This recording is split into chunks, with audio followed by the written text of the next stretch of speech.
მოგესალმებით რუბრიკაში წესები მშობლებისთვის. დღეს ჩვენ ვისაუბრებთ იმაზე თუ როგორ უნდა აღზარდოთ შვილები, მაშინ როდესაც ერთზე მეტი ბავშვია ოჯახში.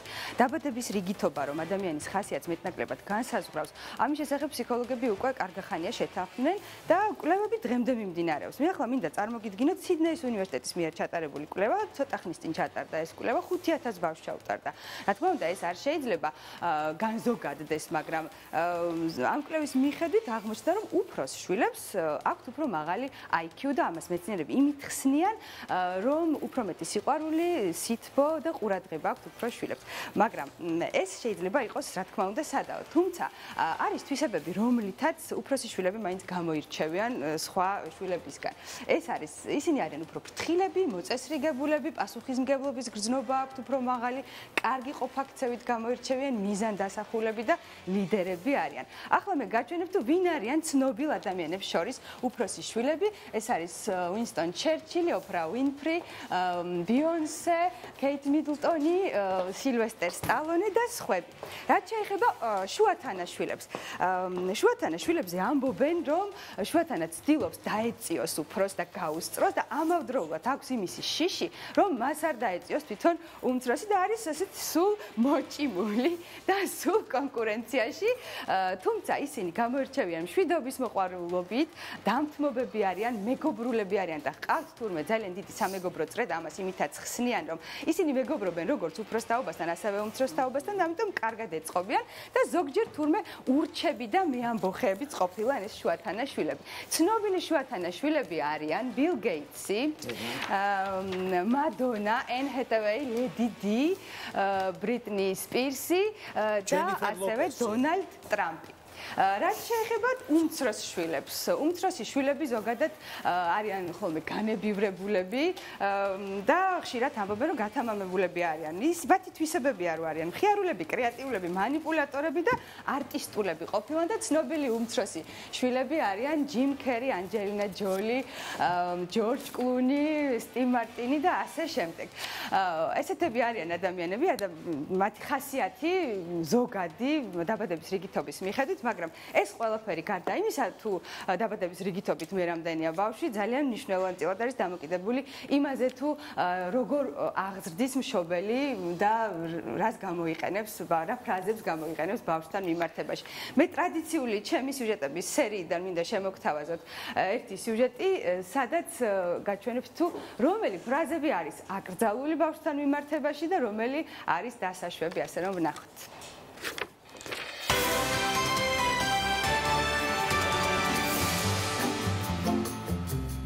რა გააკეთე? იცი ინგლისურის სწავლებას რამდენ ხანს წერდი?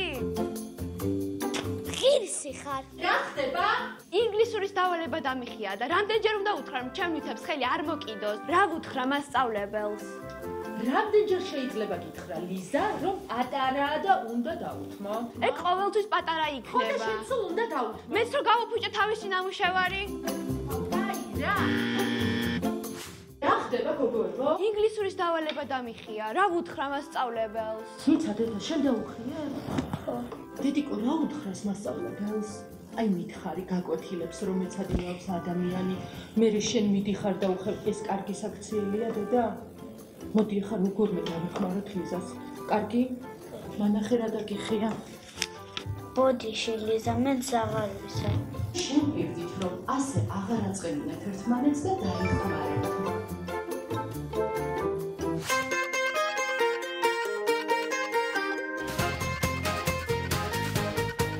არ გადმოვარდი არა დედა ეს დიდების არის შენ ხო დიდი არა ხარ პატარა ხარ შაკოს ნუბაძავ შაკო დიდია შენი და ამას არ აკეთებს იცი ის ისეთი ნაზია და შენ როგორ იქცევი სოფო ბიჭი ხომ არ ხარ გადმოდი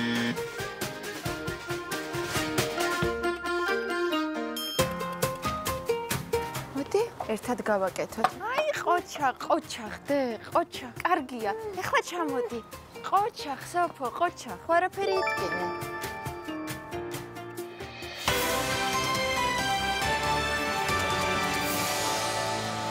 მოგესალმებით.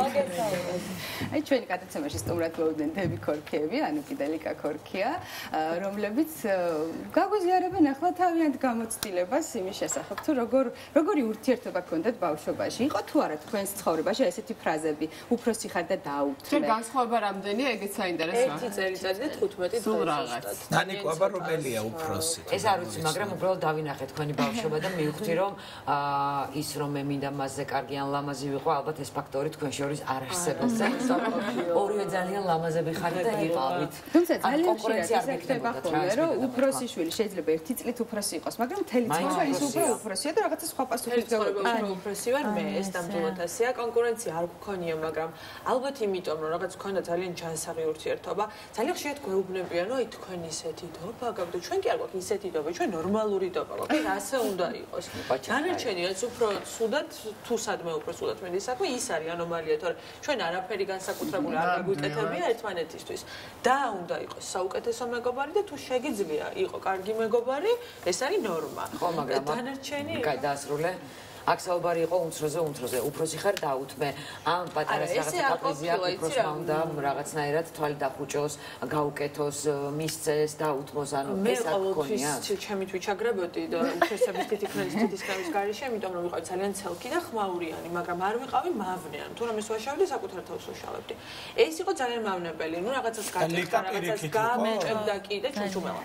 და შეიძლება მიდიოდა დედასთან და ხელებს უკოსიდა რომ თეთი კვანუკის მასა გაუწყდა და არეჩხურა და ორმაგად კარგი იყო, იმიტომ რომ არც გაფუჭა და თან თავის დაზე ზრუნავს. ოჩახ და სულ მე ვიდექი კუთხეში მე ვიყავი და არის როგორც წესი, იმიტომ რომ შუათანები ან მეორე და ვინც არის, ძირნჩებ შემთხვევაში ყვები ეხლა მე უფრო მეტად უფრო ცალკე ვიყავი, უფრო მეც ვაშავდი, ჩემი და ის სწორედ ის დახასიათება, რაც შენ თქვით, იქა რომ უფრო პასუხისგებლიანი, ჩვენ შემთხვევაში სტანდარტული შემთხვევა იყო და მე უფრო ცალკე ვიყავი და ვაშავდი. და თქვენთანაც პირიქით არის ეს. არა, ეს აშავებდა უბრალოდ მრავლდება.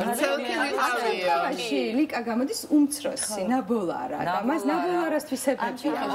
ჩვენ ყველაფერი მე შემაწმინდა, ჩვენ ორივე ვაშავებდი და ორივე ძალიან ცალკები ვიყავით, მაგრამ ნუ ვიცოდით რომ ერთმანეთი უნდა გამოგვეყვანა მდგომარეობიდან, რომ დედას არ გაეგო, იქ ვიღაც აინო. მაგრამ აქ სხვა რამე გაჩნდა, გატეხავდა ვაზას და დედას აწყობს ესე იგი ისე აფორმდა. დღემდე ეს ხელებს უკოცნიდა დედა მე ხო პატარა ვარ, მეუბნებოდი მე ხო პატარა ვარ, არ მეჭხუე, ისაც არავინ არ მეჭხუებოდა უბრალოდ.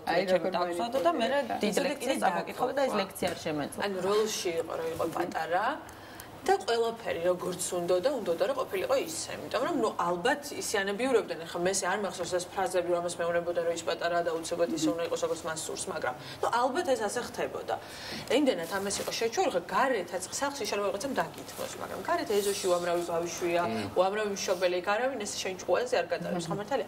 თუ არ გამოდიოდა ისე როგორც სურდა მას, გამოდიოდა მე მქონდა ძალიან დიდი გული, ცოტა ბიჭური ბავშვი ვიყავი, მოდიოდა და მე რაღაცებს გესლავდა. მე ამის გულისთვის ჩხუბობდი და ვაკეთებინებდი ყველაფერს ისე როგორც მას სურდა. ნუ ამას ისე ირიბად აკეთებდა რომ ძალიან ჭკვიანი. ეხლა ვხვდები რას. ახლაც ასეა, იგივე ხასიათი გამოყვა. არა, ახლა თავის თავს ძალიან კარგად უვლის იცავს. ლიკა შეგრძნება რა, მიდიოდა დედას ეუბნები მე ხო პატარა ვარ, ეს ამ ფრაზას ხშირად აჟღერებდა. შენ შეგრძნება როგორ გაქვს დღემდე, უფრო პატარა ხარ? ეს ამდენსაც არა, შეგრძნება რა თქმა უნდა, მაქრო უფრო პატარა ვარ. განსაკუთრებით რაღაც როდესაც მჭირდება და ან მიზერო ვარ დამოკიდებული, მაშინ მახსენდება რომ პატარა ვარ, მაშინ კარგად მახსოვს ეს ყველაფერი და ეხლა იცი რა მახსენდება ბავშვობიდან, ან რასაც ყვებოდა, მე ეზოში ვიყავი ყველაზე პატარა. ბავშვი. არა მარტო სახლში, არამედ ეზოში. ხო, ეზოშიც და ვიყავი ძალიან მსუქანი და მოუქნელი, ვერ დავრბოდი რაღაცას, ბევრი პრობლემა იყო მომდეთ. წარმოუდგენელი ამბავი. და ესენი რომ თამაშობდნენ თან, ანი რაღაც კალათბურთს და სულსაც თამაშობდა აქტიურს და მეც მინდოდა და ფიზიკურად არ გამომდიოდა ალბათ იმ ბურთსაც ვერ გავიქცეოდი, იმიტომ რომ არა მე გავიქცეოდი ამ წონით. და ვიყავი ყოველთვის დაჩაგრული, იმიტომ რომ ესენი თამაშობდნენ, მე ვიჯექი სათამაშოებით, არ მინდოდა ეს სათამაშოები და შესაბამისად მივდიოდი დედა ჩემთან, ჩემი მეგობრების დედებთან, ვეუბნებოდი რომ მე რო პატარა ვარ, არ მათამაშებენ და ვიწყებდი ტირილს და მე ესენი მოვკიდებდნენ ხელს და აი ლიკა თამაშეთ და ამათაც უშლიდი ყველაფერს. ანუ ლიკას გამოჩენა ეზოში იყო ტრაგედია, როგორც ამიტომ იქ სრულდებოდა ჯგუფური თამაში, იმიტომ რომ მოვიდა პატარა ლიკა. სუკანი და მოუქნელი მქონდა ეს პატარა ვარ სამბავი. ალბათ. მე ცოტა ხნის წინ ვიყავი წასული ბავშვები გამოვიდა. გავუკითხე და ახლა ვნახოთ რას ფიქრობენ პატარა ბავშვები, რომლებსაც უჩნდებათ ახალი დები და ძმები, ძალიან საყვარლები იყვნენ, ძალიან კარგი გამოცდილება ჰქონდათ. ნახოთ ახლა გამოკითხვა. მე ძმა მყავს 14-ის. მე მყავს დედაშვილები 3. მე არც ძმა და მყავს და არც და მინდა რომ მყამდევს. მე არ მყავს არც და არც ძმა. მე ძალიან მინდა რომ დამყავდეს. მე მინდა რომ მყავდეს და ძმა. მინდა რომ ძამიკო დაიბადოს და მე დაიკო. იგივე მამიკოს ხონდა ძმა კაცი. როდესაც ჩემი ძმა დაიბადა, უფრო მე არ გამიხარდა, რადგან მარტო მე რო ვიყავი, სულ ერთობოდი და როდესაც ჩემი ძმა ხოლმე ჭყალოს დაიწყებდა, სულ მიშლიდა ხელს თამაშებში და სხვა რაღაცეებში. თან მე ვეჭვიანობდი ხოლმე, რომ დედა და მამა უფრო იმას ეფერებოდნენ. მე ბედნიერება ვიგზავნა და გამიხარდა, რომ დაიბადა ჩემი პატარა და ის კი ვიცოდი, რომ იქით გადამაწვენენ მეზობელთან. ძმა მყავს, მაგრამ დაიკო ერთი არ მყავს. დედას აყავს მუსელში და ერთი სული მაქვს, როდის გასდება, მაგრამ იმის მესენია, რომ არ მიკმინოს კიდე თიძე. აი, მას შავებს ხოლმე. მე მყავს უფროსი, მაგრამ ძირითადად მე ვეჩხუბებ. არა, უფროსი მასთან არასოდეს არ ვიჩხუბია. და მეუნება, რომ შენ რატო გიკმენენო თქო და მე ვეუნები იმიტომ თითი გონია ჩემი ცოცხა თქო. ბევრჯერ მეუნებიან რომ პატარა ხარ და გაჩერდი. ცხრობს ვიწყებ თლილის უნდა რაღაც საშიშები და მე ეგეთი ჯერ არ მინდა საშიშებს რა ვიყო. ხანახან მე ვაძინებ ჩემ პატარა დას კალიასკი და დედას ვეხმარები ბავშვის მოვლაში. როცა ცოტა გავაბრაზებ სუყრის სათამაშოებს და იცი როდის ძალიან სასაცილოდ დიდის და იტირებს გაჩუნდება. ამას დედა ჩვენ ნახეთ ახლა ძალიან საინტერესო მოსაზრება. ნანიკო შემოგვეთა სტუმარი და მოდი ჯობია მიხსალმოთ ნიკოლას. ქალბატონი სოფო ვერუბაშვილი ფსიქოლოგია ჩვენი სტუმარი, რომელიც უკვე უფრო დეტალურად გვეტყვის იმის შესახებ თუ რა კავშირშია დაბადების რიგითობა ადამიანის ხასიათთან. ქალბატონი სოფო აქ იყო საუბარი. ერთმა ბავშვმა თქვა რომ გულწრფელი იყო ძალიან და თქვა აღიარა რომ ვიეჭვიანეო ჩემი ძმა რომ დაიბადაო და მეგონა რომ მშობლებს უფრო მეტად უყვარდა. არა, თქო, ნახე რა თქვა ველოდებოდი რომ მეზობლებთან გადამაწვენდნენ. არა, ეს სხვა თქვა. მეზობელთან. იმას ბოლოდინი ქონდა რომ მეზობელ. მე რაც წამიკითხავს არის რომ უფრო შულს აქვს ხოლმე განცდა რომ თითქოს მეფე იყო და ტახტიდან გადააგდეს და ახალი მეფე ან დედოფალი დაჭდა იმ ტახტზე. მოდენი გაცნობიერება ნამდვილად არ აქვს მეფე იყო და გადააგდეს, მაგრამ მაგ პატარას ვიტყვი რომ ცოტა გაუმართლა რომ მაგას ხვდება რომ ვიეჭვიანე რომ გაჩნდაო. მე მაგალითად 40 წელს სანამ არ გავხდი ვერ ვეხვდი რომ ჩემ დაზე ვეჭვიანობდი. უფროსი შვილი. 40 წლამდე ეჭვიანობდით დაზე და მხოლოდ მე გავდი 40 წლამდე 40 წლის ასაკში მე ფსიქოლოგმა რომელიც 18 წლიდან მუშაობ ფსიქოლოგიაში, სწავლობ, ვეუფლები ამ სპეციალობას და ეს მოიაზრებს ფსიქოლოგის სკოლას და მოიაზრებს სუპერვიზიას და მთელ რიგ აქტივობებს, მე მივხვდი და მთელი ცხოვრება მეგონა რომ მე ვიყავი ის გამონაკლისი, რაც არ უნდა ვთქვა ხა მე გადახოვეს რაც არ უნდა ვთქვა, მე ვიტყვი ხშირ შემთხვევებზე. საერთოდ ფსიქოლოგია როგორც მეცნიერება ლაპარაკობს ხშირ შემთხვევებზე. მეგონა რომ ვიყავი ის გამონაკლისი, რომელსაც არ ვრცელდებოდა ის რომ ვეჭვიანობდი მეორე დაზე. დიდი ბოდიში კითხვა გამიჩნდა, როგორ მიხვდით, ანუ რაღაცა სიმპტომები არსებობს ალბათ. შეიძლება ესეც ეჭვიანობენ ერთმანეთზე, მაგრამ არ იციან. ეს ეჭვიანობა არ მქონდა, ეს მქონდა ბავშვობაში, როგორც ჩანს. ფსიქოთერაპიის და ფსიქოკონსულტირების შედეგად უამრავი ჯგუფური ფსიქოლოგიის, უამრავი საათის, უამრავი ეს მოვიდა გაცნობიერება მე მართლა მეგონა ჩემი თავი გამონაკლისი. ბევრჯერ ვამოწმებდი და დღეს ხვდები უკვე რომ ეს იყო ეჭვიანობა მაშინ. ეხლა მოაღარ არის. პირველ არ არის და კარგი ხანია არ არის და ალბათ 21-იც, ალბათ 5 წლის მერეც არ არის და 3 წლის მერეც არ არის ეჭვიანობა. მაგრამ გაცნობიერება მოხდა ეხლა და მე მივხვდი რომ ეჭვიანობის შედეგი იყო ეს წარმოჩენის, აი ჩემ შემთხვევაში, ხო? იყო აი წარმოჩენის მოთხოვნილება. უფროსი შვილი ისედაც თქვენ სიუჟეტშიც გაჟღერდა და ძალიან ხოჩა, კარგი მომზადებული არის თემა. გაჟღერდა რომ არის პასუხისმგებლობის მქონე უფროსი შვილი, არის უფრო მეტად მოწესრიგებული მიუხედავად იმისა, ჩარჩოებს ვერ იტანს, მაგრამ არის კანონმორჩილი. თქვენ შეიძლება ეს ჩვენ გავავრცელოთ აი აქ ის ორი არაჩვეულებრივი და ერთი უფროსი. თუ არ არის ის გამონაკლისი, მაგრამ მე მგონი მაინც უფრო გავრცელდება, იმიტომ რომ მე თქვენ გისმენდით, როდესაც საუბრობდით და არის ეს სიმპტომები და თქვენ ჯერ კიდევ წინა გავთქვა ცნობიერებები, თუ ჩემს მაგამ რაღაცა ეს ეჭვიანობა ხმამაღალი ნათქვამია, მაგრამ რეაქციის ქონის მეორე შულთან მიმართებაში. მე ვარ 2 წლით და 6 თვის უფროსი ჩემს დაზე. თუმცა ძმა მყავს 15 წლით ჩემზე უმცროსი. ძმასთან დაკავშირებით აბსოლუტურად არის. აი ასაც გააჩნია, როდის შტება სქეს კი არა აქვს იმდენად დიდი, არა სქეს ნაკლებად მნიშვნელობა აქვს ამ შემთხვევაში. ყოველ შემთხვევაში მე არ შემხედრია ლიტერატურაში რაიმე მსგავსი, აქვს მნიშვნელობა ასაკობრივ სხვაობას. რა ასაკში ჩნდება მეორე ბავშვი ოჯახში და აუცილებლად უკაცრავად, აუცილებლად უფროსი უნდა ჩაგრავდეს უმცროს. არ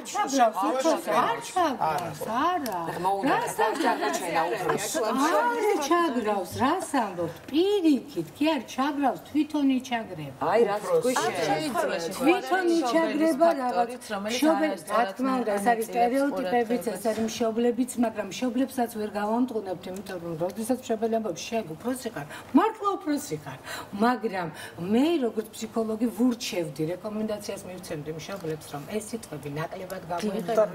ყოველთვის არაფრითაც არ ჩაანაცვლო მეცადონ იყვნენ ობიექტურები, რაც ძალიან რთულია და თან წარმოიდგინეთ, მე 2 წლის და 6 თვის. წელიწადი და 6 თვე არის ხოლმე და შეიძლება უცებ წელიწადის და 6 თვის ბავშვი ხდება უფროსი, დიდი. აი რაც იყო წარმოიდგინეთ, 18 წლის 18 თვის ბავშვი, 12 თვის ბავშვი არის უფროსი და მან უნდა გაიაროს მთელი რიგი 3 წლის გარდა პირველი კრიზისული პერიოდი, როდესაც თავი უნდა დაიმკვიდროს, როდესაც მისი მე უნდა გამტკიცოს თვითშეფასების, უნდა ჩამოუყალიბდეს პირველი ჩანასახოთ, ამ დროს მეორე ბავშვია და ის 3 წლამდე პერიოდამდე ხდება უფროსი, როდესაც მან უნდა დაათმოს ხშირად, იმიტომ რომ უფროსია თუ არის არჩევანი. მაგალითად, რაღაც ერთი ნივთია და ამ ერთი ნივთი უნდა გადანაწილოს. პატარას უნდა უფროსი წვით, მშობლები წვითავენ რომ პატარას უნდა იყოს ის ნივთი, იმიტომ რომ შენ უფრო მეტად უნდა გაიგო, რადგან უფროსი ხარ. რომ რატო არა შენ თქვა იდეალური შუალედი რა ასაკია როდის შეიძლება მოусმინოთ ისიც აი ჩვენ შემთხვევაში ესე იყო რომ აი ბავშვობაში ღრმა ბავშვობაში მე მახსოვს როდესაც ყვებავდნენ ელემენტარულად ცდილობდნენ რომ ერთი კოვზით ესე ორი თაფში იდგა და ერთ კოვს ერთს გვაჭვერდა და ეგრევე მეორეს ერთნაირ თქვათ ეს ჯურჯალში პატარა ბავშვი აკეთებდნენ მას ქლეცნობიერად აქციოს ყურადღებას რომ პირველად ის მიაწვდა პირველი კი ბატონო შეიძლება ეს ნარცისიზმი ტრამდა პარალელურად ზუსტად ერთნაირ ულუფას იძახდა რომ ჩემი ულუფ არის პატარა და მინდა ანისიო არა და ზუსტად ესა იყო მაშინაც კი ოდესაც წინასწარ გაუმზადებდნენ ამას უფრო დიდ ულუფას რომ იცოდნენ აუცილებლად მოითხოვდა ჩემსაც მაშინაც კი ჩემსაც ითხოვდა იმიტომ რომ ეგონა რომ ჩემში რაღაც ხშირად აღსანება და მეცად გეტყვით აი მახსოვს ეს სცენა დღემდე ნათლად არის რომ მე ვფიქრობდი რატო იქცევა ესე აი მაგათაც ვარშ გვაძლევდნენ ორივეს და ეს ვარში ზუსტად ერთნაირი სიდიდის ხომ არ არის და ჩემი და დინი ხალი ანდომდა რომ აერჩი და მაძლევდა პატარას იტოვდა დის. როდესაც პირიქით მოხდებოდა მე მომცედა მე ვიცოდი რომ დიდი უნდა მიმეცა. ფიქრობდი რატო მეორე შვილის სიმპტომი ქონდა ის ფიქრობდა რომ მას განსა არ დაიჩაგროს. ანუ სასახაჩოებია კარგი რჩევა მინდა რა მივცე ნანიკო. მე ტიპოლოგიაც არის ფსიქოლოგიაში არიან ავტორები ფსიქოლოგები, მეცნიერები, რომლებიც სერიოზული კვლევები დადეს ერთ-ერთი ავსტრალიელი მეცნიერი ახლა გვარი არ მახსენდება, პირველი შვილის ფსიქოლოგიური პორტრეტი, მეორის, მესამის, მეოთხეს და იქ არის საუბარი, რომ ეს პორტრეტი შეიძლება აირიოს, ეს ემთხვევა ხშირად რიგიდობას, მაგრამ შეიძლება არ დამთხოვოს, ნახეთ როგორ გამონაკლისებში თუ პირველ შვილი რაღაცით დაავადებულია, მშობელი მას იცევს და მეორე ჩქდება ფსიქოლოგიურად პირველი შვილი. მეორე უფროსი ხდება იმიტომ რომ მეორე მზრუნავს პირველზე. ამიტომ მეც მყავს ეგეთი და თქვენ შეიძლება აღმოაჩინოთ რომ აი ეს გამონაკლისი რომ როდესაც მეორე შვილი თან გამპირვებია ხან ხო პირველ შვილს გავხარ. რას გულისხმობთ როდესაც ამას ვარ? აბა მე რამდენი შვილს გევარ? მაგა მაინტერესებს. იმ პატარა თბილისი და არა სერიოზულად. მე თქავთ უმცირესობაში არ დაყოს ამისმა.